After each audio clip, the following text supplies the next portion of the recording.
VK. Sanoj, ഭാരതം എന്ന പേര് കേട്ടാൽ അഭിമാനപൂരിതമാകണ്ടേ അന്തരംഗം? അതിനെന്തെങ്കിലും മാറ്റം വന്നോ?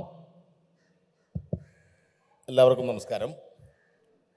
ഭാരതം എന്ന പേര് കേട്ടാൽ അഭിമാനപൂരിതമാവണം അന്തരംഗമെന്ന് ദേശീയ പ്രസ്ഥാനത്തിൻ്റെ ഭാഗമായി ഇവിടെ മലയാള ഭാഷയിൽ ഉയർന്നു വന്ന ദേശഭക്തി ഗാനമാണ്.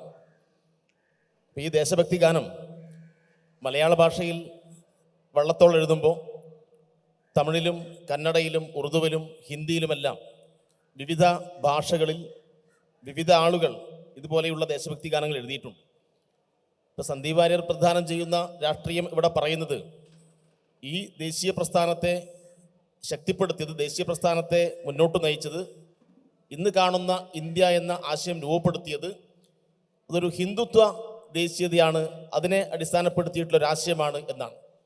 പക്ഷേ സൂക്ഷ്മമായി നമ്മൾ പരിശോധിച്ചാൽ ഈ ബ്രിട്ടീഷ് വിരുദ്ധമായ ഒരാശയത്തെ മുൻനിർത്തിയിട്ടാണ് ഇന്ത്യ എന്ന ആശയം ഇവിടെ രൂപം കൊണ്ടത്.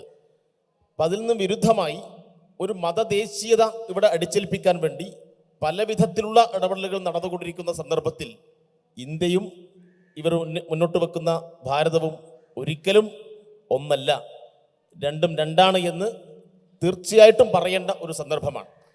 ഇവിടെ വളരെ കൃത്യമായിട്ടും ചില കാര്യങ്ങൾ കൂടി സൂചിപ്പിച്ച് പോകേണ്ടതുണ്ട്. ഇവർ മുന്നോട്ട് വെക്കുന്ന ഭാരതത്തിൽ, ഇവർ മുന്നോട്ട് വെക്കുന്ന ഈ സങ്കല്പത്തിൽ എല്ലാ വിഭാഗം ആളുകളെയും ചേർത്ത് നിർത്താനാവശ്യമായിട്ടുള്ള ഒരാശയമുണ്ടോ?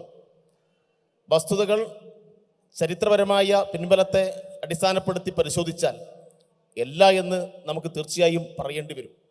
അപ്പോൾ നാനാത്വത്തിൽ ഏകത്വം എന്ന് പറയുന്ന ഒരാശയത്തെ മുൻനിർത്തി രൂപപ്പെട്ട ഇന്ത്യ അല്ല ഇവർ മുന്നോട്ട് വെക്കുന്ന ഭാരതം. അതിനകത്ത് ദളിതരുടെ സ്ഥാനം എവിടെയാണ്? അതിനകത്ത് സ്ത്രീകളുടെ സ്ഥാനം എവിടെയാണ്?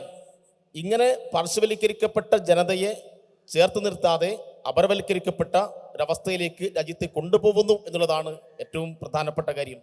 ഇപ്പോൾ ഇവിടെ ഇന്ന് ഈ വിഷയം ഇവിടെ ചർച്ച ചെയ്യുമ്പോൾ ഇന്ത്യയുടെ പാർലമെന്റിൽ നടന്നുകൊണ്ടിരിക്കുന്ന ചർച്ചകൾ നമ്മൾ കാണേണ്ടതുണ്ട്. ഇന്നിപ്പോൾ ബാബറി മസ്ജിദ് തകർത്തിട്ട് ആ സ്ഥലത്ത് നിർമ്മിച്ച അയോധ്യ, അതുമായി ബന്ധപ്പെട്ട ക്ഷേത്രം, ആ ക്ഷേത്രത്തിൻ്റെ ഉദ്ഘാടനം നടത്തിയതിന് നന്ദി പറഞ്ഞുകൊണ്ട് ഇന്ത്യയുടെ പാർലമെന്റിൽ പ്രമേയം പാസ്സാക്കാൻ ആവശ്യമായ നീക്കം നടക്കുകയും അതുമായി ബന്ധപ്പെട്ട ശക്തമായ പ്രതിരോധം ഉയരുകയും ചെയ്യുന്ന ഒരു സന്ദർഭമാണ്. അപ്പോൾ ഇതൊക്കെയാണ് ഭാരതത്തിൽ ഇവർ ഉദ്ദേശിക്കുന്ന ഭാരതം എന്ന സങ്കല്പത്തിൽ ഇവർ മുന്നോട്ട് വെക്കുന്നത്.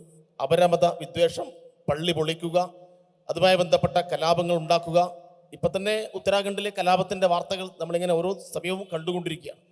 അപ്പോൾ ഇവർ ഉദ്ദേശിക്കുന്ന ഭാരതത്തിൽ കലാപകലുഷിതമായ, അപരനോടുള്ള കരുതലില്ലാത്ത, അങ്ങേയറ്റം വിദ്വേഷം കലർന്ന ഒരു തലത്തിലാണ് രാജ്യത്തെ കൊണ്ടുപോകുന്നത്.